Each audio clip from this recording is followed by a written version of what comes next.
सच्ची प्रेम की कहानी। राज और पूजा एक साथ पढ़ाई करते थे। वो दोनों एक अच्छे दोस्त थे। राज मध्य वर्ग परिवार से था, लेकिन पूजा एक बहुत ज़्यादा अमीर घर की लड़की थी। दोनों साथ में पढ़ाई करते थे और साथ में कॉलेज पढ़ने के लिए जाया करते थे। दोनों के घर एक ही गांव में थे।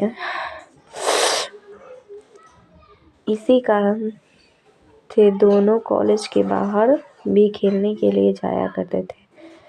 ऐसे में राज और पूजा दोनों में काफ़ी ज़्यादा गहरी दोस्ती हो गई थी। दोनों में काफ़ी ज़्यादा मित्रता होने के कारण दोनों एक अच्छे दोस्त बन गए थे। लेकिन दोनों में आपसी में कभी प्यार की बातें नहीं हुआ करती थी। मतलब कि कभी दोनों एक दूसरे को इजहार नहीं किया था कि वह एक दूसरे को प्यार करते हैं। धीरे धीरे इनकी दोस्ती और गहरी बनती गई और इन दोनों को दोनों के साथ रहने की आदत हो चुकी थी और दोनों कभी भी अलग नहीं रह सकते थे। धीरे धीरे राज को पूजा की शादी की उम्र हो चुकी थी। उनके माता पिताजी अब लड़के ढूंढने की तैयारी कर रहे थे। जैसे ही एक दिन पूजा राज कहता है कि मेरे पिताजी तथा माताजी मेरे लिए लड़का ढूंढने का प्रयास कर रहा है, तो उसके बाद आज के पैरों तले ज़मीन खिसक गई। क्योंकि राज भी पूजा से बेइंतहा प्यार करता था, लेकिन राज पूजा के मन की बात को जानता था। चित्र से कि हुआ क्या चाहती है, और पूजा तो हमेशा से ही अमीर लड़के से शादी करने के लिए चाह रही थी। ऐसे में अगर 5 राज अभी तो पूजा से शादी नहीं हो सकती थी। इस कारण से हुआ चुप ही रहा और जो हो रहा है उसे होने दिया। धीरे धीरे जैसे ही उनके माता पिताजी लड़का ढूंढने का प्रयास करने लगा, तो वैसे ही एक अमेरिका से लड़का आया था शादी करने के लिए, जिसका नाम ह्यूज था। बहुत ज़्यादा अमीर घर का लड़का था। वह अमेरिका में जॉब करता था और उसकी महीने की कमाई तकरीबन $500 प्रति घंटा थी। जैसे जैसे शादी के बाद भी चलता गया, वैसे वैसे राज की ज़िंदगी खराब होने लगी थी। वो अपने आप में किसी भी चीज़ पर ध्यान नहीं देता था, साथ ही पढ़ाई लिखाई पर भी ध्यान नहीं दिया करता था। राज को पूजा के जाने का गम सताने लगा और वह चाहकर भी इस बात को नहीं बोल सकता था कि राज पूजा से शादी करेगा, क्योंकि राज के पास से अपनी हैसियत थी ही नहीं, जितनी हैसियत के लड़के के बारे में आपसे सोच करते थे। और रात को भी बताया। धीरे बात का फाइनल होने लगी थी शादी की। पूजा और राज के बारे में काफ़ी लोगों की बहुत ज़्यादा पता था कि यह दोनों हमेशा साथ में रहते हो सकते हैं, दोनों की शादी एक साथ हो। उसके बाद एक दिन पूजा राज कहती है कि मेरी तो शादी होने वाली है, क्या तुम अपनी शादी नहीं करोगे? पूजा कहती है कि मेरा अभी शादी करने का मन ही नहीं है, पहले तुम कर लो, उसके बाद मेरा मन होगा तो मैं बाद में शादी कर लूँगा। वह दिन दूर नहीं था जब पूजा की शादी नज़दीक आ रही थी। जैसे जैसे पूजा की शादी नहीं दिखा रही थी, वैसे वैसे राज का जीना मुश्किल होने लगा था। वह अपने बारे में किसी से कुछ नहीं कहता था और लोगों को भी यह पता नहीं, कुछ भी नहीं चल रहा था कि राज पूजा से प्यार करता है। जैसे जैसे पूजा की शादी नज़दीक आ रही थी, वैसे वैसे राज की जिंदगी में बेचैनी बेदर्दी ज़िंदगी शुरू होने वाली हो रही थी। जैसे ही आप सभी लोग रुलाने वाली लव स्टोरी को बहुत ज़्यादा पसंद करते हैं, ठीक है, इस कहानी में राज जब एक दिन देखता है कि पूजा के घर में बहुत सारे आदमी आए होंगे और उसके घर में पीयूष जिससे पूजा की शादी होने वाली थी वो भी आया हुआ था। जितना देखते हैं राज सब कुछ समझ गया कि पूजा की शादी फिक्स होने वाली है और राज मन ही मन अपनी औकात पर पछतावा कर रहा था कि अगर मेरे भी औकात होती है ज़्यादा पैसों की, ज़्यादा अमेरिकी, तुम्हें भी पूजा जैसा ही नहीं कर सकता था। जैसे ही पूजा की शादी फिक्स हो गई थी उस दिन रात में राज रात भर नहीं सोया था। वह पूजा अपनी शादी को लेकर बहुत ज़्यादा खुशी में थी।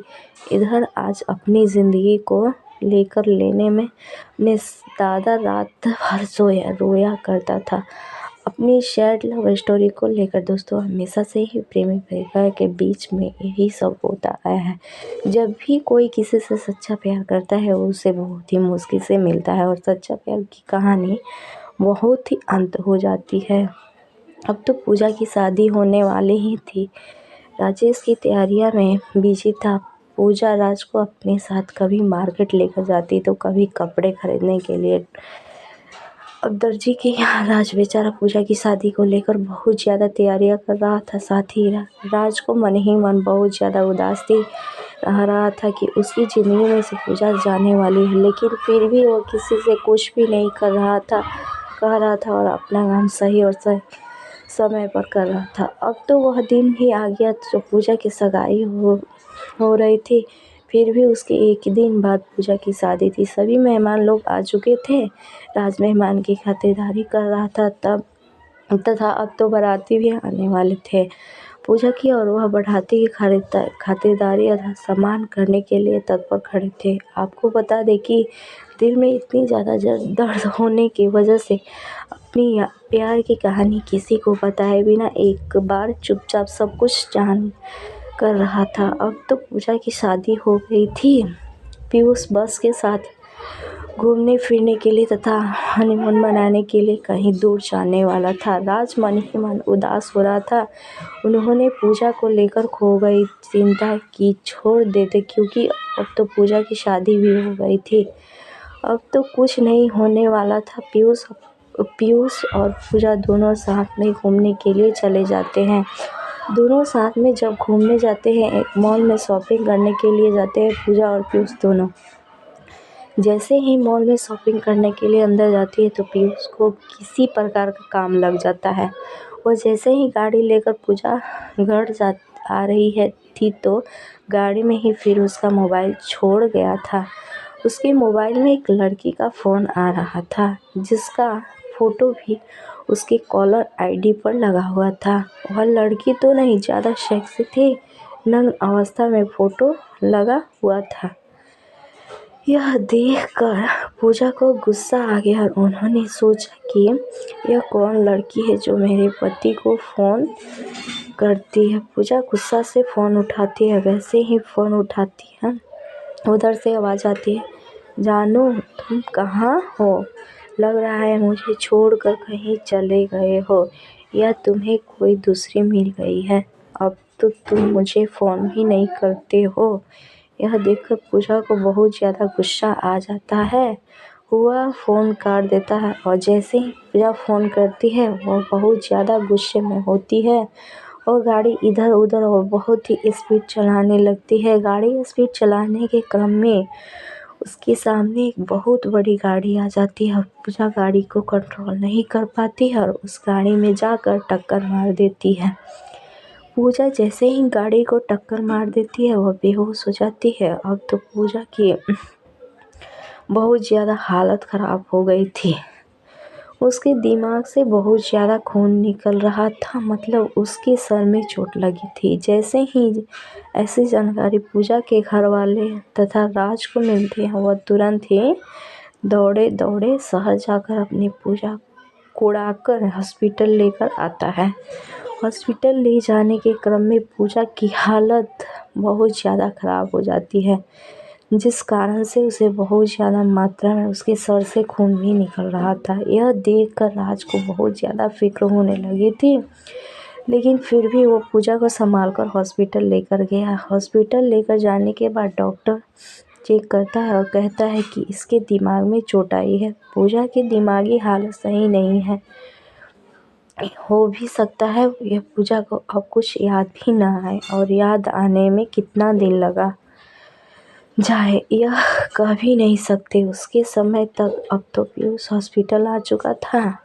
डॉक्टर की यह बातें सुनकर पीयूष कहता है कि अगर इसे याददाश्त नहीं आएगी तो मैं इसे नहीं रखूँगा। अगर इसकी स्वास्थ्य नहीं सही नहीं रहेगी तो यह मेरा कौन सा काम आएगी। इससे बेहतर होगा कि मैं कोई दूसरा शादी कर लूँगा।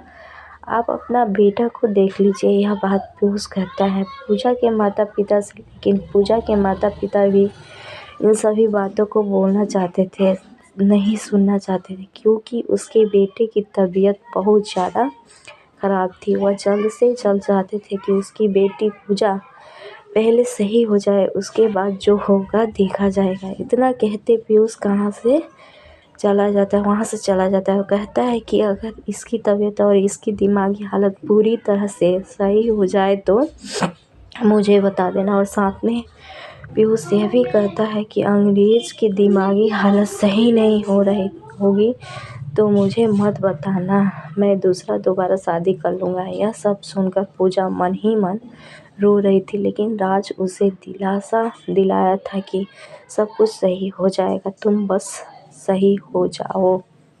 दोस्तों, ये कहानी आपको कैसी लगी? अगर पसंद आई तो चैनल को सब्सक्राइब कीजिए और वीडियो को लाइक कीजिए। Thank you.